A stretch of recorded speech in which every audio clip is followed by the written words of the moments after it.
আসসালামু আলাইকুম এভরিওয়ান, চলে আসলাম আমরা আমাদের গ্রামীণ দৃশ্য নিয়ে এই ভিডিও বানাতে আমাদের ভিলেজ নিয়ে চলে আসলাম আমি আমার এলাকায়। এখন আপনাদেরকে দেখা যাচ্ছি এখন কিভাবে আমরা বিচন তুলি, কিভাবে রোপা লাগাই, দোকচি লাগাই, কিভাবে সেটা দেখাবো।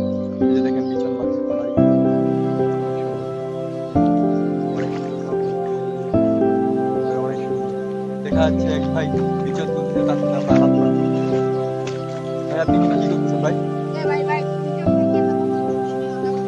কি করতেছেন? কি করতেছেন? তো এটা পিছনে আপনারা দোকচি লাগায় তারপরে কি গাড়েন নাকি? আপনাদের এলাকাটা তো অনেক সুন্দর। আমি ঘুরতে আসছি, মূলত আমি একজন ইউটিউবার। আমি মূলত আপনাদের এলাকাটা ঘুরে ঘুরে দেখতেছি, অনেক সুন্দর। এখানে আমার নানুর বাসা, তো তাই আসলাম। বুঝলেন ভাই, কাজ করা ভালো। ওকে এভরিওয়ান।